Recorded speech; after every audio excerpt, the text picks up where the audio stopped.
This is Mac OS Ken.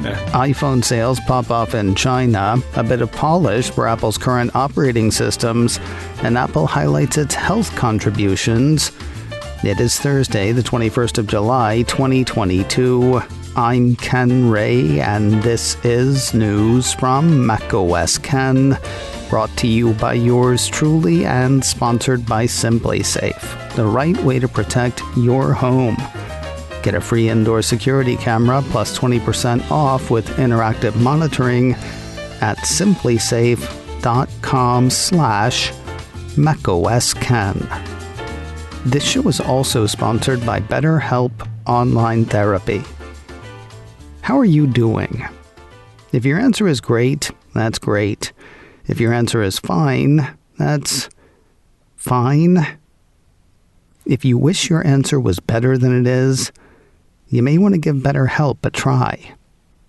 BetterHelp is customized online therapy that offers video, phone, and even live chat sessions with your therapist. However you are most comfortable, that's how BetterHelp works. My last BetterHelp counselor and I did sessions by phone, though we would text from time to time, just to check in. It's much more affordable than in-person therapy, and you can be matched with a therapist in under 48 hours. Mac OS Ken listeners get 10% off their first month at betterhelp.com/macOSKen. That's betterhelp.com/macOSKen. If something is troubling you or getting you down, there's nothing wrong with trying to make things better. Get started today at betterhelp.com/macOSKen. The China Academy of Information and Communications Technology came out with numbers for phone sales for the month of June on Wednesday, and they were decidedly good for Apple. On the heels of the numbers, a piece from Bloomberg said China's mobile phone shipments jumped 9.2% last month, led by overseas vendors such as Apple and Samsung, while domestic brands like Xiaomi, Oppo, and Vivo were down 0.5%, official data showed. I'm really not sure why Bloomberg bothered mentioning Samsung in the piece. For years, it seems, we've heard that when the Academy talks international smartphones, what it means is iPhones. This is a point Bloomberg concedes in its very next sentence, saying Samsung no longer commands a significant share of the country's smartphone market, whereas Apple is the fourth largest player, suggesting the bulk of the rebound in demand was for iPhones. Really not sure why they mentioned Samsung. A piece from Apple 3.0 had Evercore analyst Amit Daryanani pegging Apple's part of China's international smartphone market at 90%. So recapping, Chinese firms Xiaomi, Oppo, and Vivo were down 0.5%, yet sales of imported phones, about 90% of which are iPhones, led China's entire smartphone market to a 9.2% rise last month. Digging deeper on the Daryanani note, the analyst says he and his expected the market to begin to recover in June, but the magnitude of growth in multinational corporations, 90% Apple shipments, was surprising, as June is generally not a strong month. He wrapped his note saying the major uptick in multinational corporations' growth rate is a clear positive for Apple and positions them well to outperform current iPhone revenue expectations. Daryanani has an outperform rating on Apple shares. His price target on the shares is $180. His was not the only note from an Apple analyst dialing iPhone numbers in China. Apple Insider had a look at a note from UBS analyst David Vogt. That note has him handing iPhone an 11.4% share of China's total smartphone market, taking share from domestic vendors. Apple's June performance has him not rethinking his estimates, but thinking his estimates may be low. Given the strength in China and our checks, his note says, We believe our 42 million June quarter iPhone estimate, down 9% year over year, is likely conservative and already captures the earlier COVID disruptions, suggesting upside is likely ahead of earnings next week. UBS has a positive rating on Apple shares. The firm's 12-month price target on the shares is $185. Also weighing in on iPhone numbers in China was JP Morgan analyst Samik Chatterjee. While he was pleased with the numbers, his excitement was tempered by #these times in which we live. Once again, Apple Insider grabs the note, quoting part of that, second consecutive month of better than seasonal shipments with positive year-on-year growth for the first time since December could be an early sign of pickup in demand in China. However, as some of the demand could be due to reopening of lockdowns, it is worth monitoring year-on-year growth into the next months to confirm on demand recovery. Chatterjee has a positive rating on Apple shares.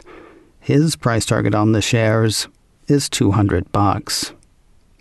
Conscious that last month, even a great month in China does not a future make, Morgan Stanley analyst Katie Huberty has once again trimmed her 12-month price target on Apple shares. Apple 3.0 ran part of a note Wednesday from the analyst. On the upside, demand stayed strong for Apple Gear through the June quarter. Additionally, with China on the path to reopening, good for supply and demand, she and hers think revenue growth will likely accelerate to mid to high single digits in the September quarter. That said, Team Huberty expects comments on next week's earnings call to be guarded. Plus, with high-income consumer sentiment flashing signs of caution and a strong U.S. dollar causing Apple to hike prices in some international markets, she thinks the street might be expecting too much from Apple for fiscal year 2023. Not that she's off it. Far from it. Quoting her note, Apple remains a best-of-breed consumer electronics company able to invest through cycles, and with 60% plus of revenue more staples-like in nature, strong brand loyalty, and continued product services innovation, we believe it is better insulated relative to peers during a downturn. But her previous 12-month price target of $185 apparently felt a bit high. She's kept her firm's Overweight rating on Apple shares.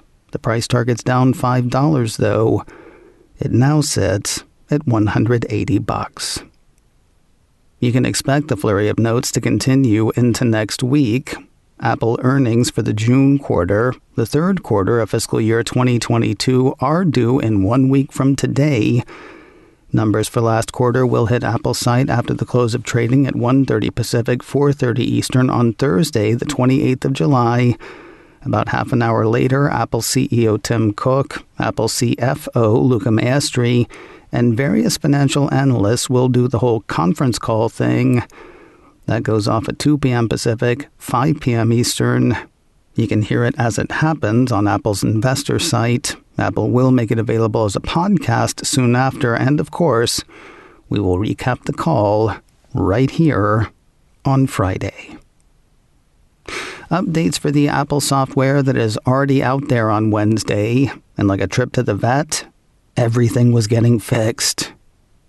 Not a lot of hot newness, though. That'll be saved for the 16 software, watchOS 9, and macOS Ventura, all of which are due out later this fall. Seriously, very few new features this time around, though security fixes are the gifts that keep on giving, and everything Apple makes got those. What say we have a look-see? iOS and iPadOS 15.6 bring a new feature that you gotta figure is available for every new operating system except Apple Watch. According to Apple's release notes, by way of 9 to 5 Mac, the TV app adds the option to restart a live sports game already in progress and pause, rewind, or fast forward. And you see why I say that's got to be available for everything except for watchOS 8.7. The one for the watch is the only operating system Apple makes that does not have a TV app. Otherwise, it's just a few fixes for the tablet and the smartphone. A piece from Apple Insider indicates that there's even less new with macOS Monterey 12.5 than there was with the iOS and iPadOS updates, though they wrote their piece before Apple's release notes came out. A report a few hours later from Mac Rumors does confirm the new controls for live sports in the TV app for the Mac. Otherwise, Apple Insider was correct. The update was mostly about fixing or squishing bugs. Apple did bring security fixes for the latest version of macOS as well as the previous two. Apple on Wednesday released macOS Big Sur 11.6.8 and Security Update 22-005 Catalina. If your Mac lives in any of these California locations, updates await. Headed now to the end of your arm. Apple's release notes for watchOS 8.7 were sparse, saying the update includes improvements, bug fixes, and important security updates. To the parlor we go, where we find Apple hitting Apple TV HD and Apple TV 4K with tvOS 15.6. No notes for this one on Apple's site, and no notes when you update the device. No obvious notes anyway. I know because I paused in the middle of writing this to try the update. Apple Insider says the 15.6 update features under-the-hood bug fixes and improvements. Nothing new for the eye to see, it seems, though. You gotta figure the controls for live sports were added. Unless they were already there and I just didn't realize it. Not a big sports fan, me. One more update to let you in on. I don't know about you, but I can never figure out how to handle HomePod software. I mean, is it its own thing or is it an offshoot of iOS? Whatever the case, what Apple calls HomePod Software 15.6 did get released on Wednesday. According to its release notes, according to 9to5Mac, the smart speaker is adding Siri voice recognition support in Mandarin Chinese, China mainland and Taiwan, Cantonese, China mainland and Hong Kong, and Japanese, Japan. In addition, this update also includes performance and stability improvements. More news in a moment, but first a word from Simply Safe, the right way to protect your home. 23 years ago, I read a book about manufacturing in the year 2020. It said that in 20 years, everything we bought would be bespoke, custom ordered, made for the individual. 23 years later, didn't happen. And yet, that is one of the great things about Simply Safe. You get what you need for your home. Simply Safe has a range of security products and hazard sensors ready for you to build the package that's right for you. I love that. I also love how easy it is to set up. I had my door sensors, base station, and keypad up and running in well under an hour. Build the system that is right for you. You can customize the perfect system for your home in just a few minutes at simplysafe.com/macOSken. Go today and claim a free indoor security camera plus 20% off with interactive monitoring. SIMPLI. Go to simplysafe.com/macOSken. Want to know about the contributions Apple is making to the physical health and well-being of its customers? Apple would be more than happy to tell you about it. iDownload blog says the Cupertino company has launched a comprehensive guide that covers the way the Apple Watch, the iPhone, and its software technologies are helping advance human health. Titled Empowering People to Live a Healthier Day, iDownload blog says the 60-page guide covers all of Apple's health-related initiatives since 2014. That includes many features of Apple Watch, information stored and managed in the Health app, Apple's work with the medical community, and features of Apple's ecosystem meant to strengthen communication between its users and their medical professionals. That is some, not all, of what the 60 pages have to offer.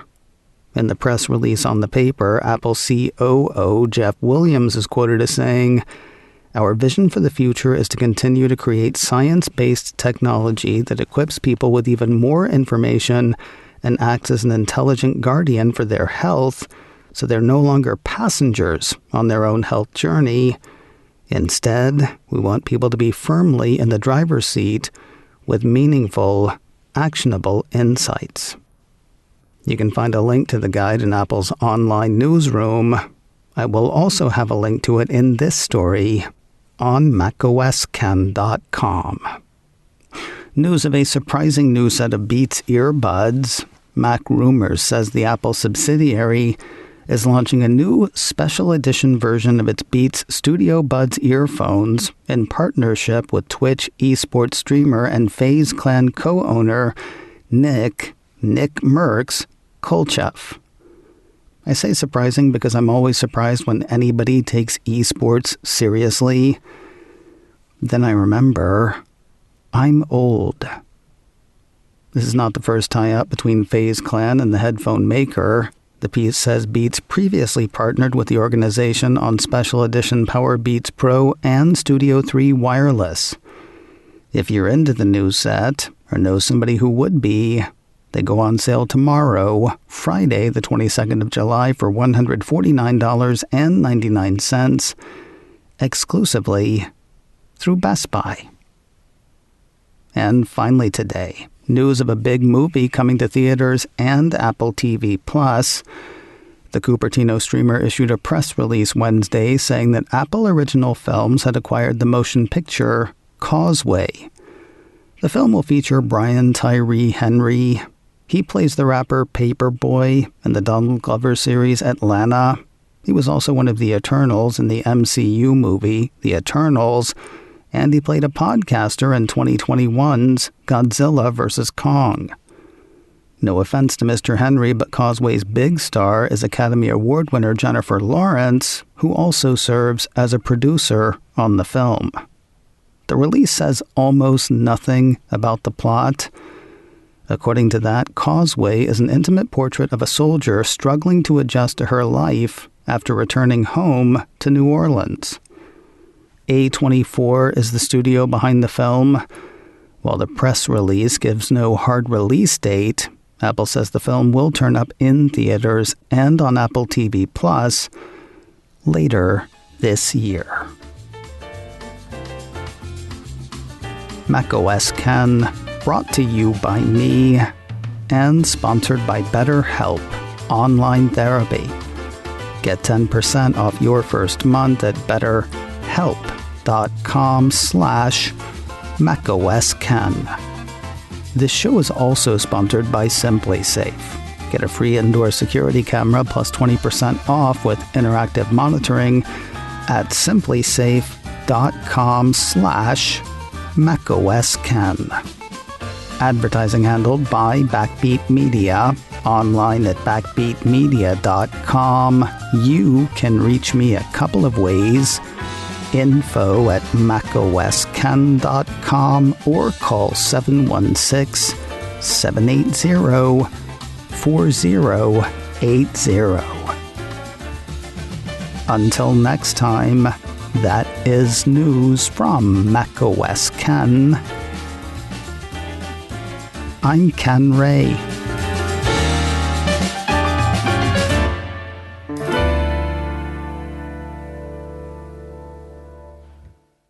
Ciao.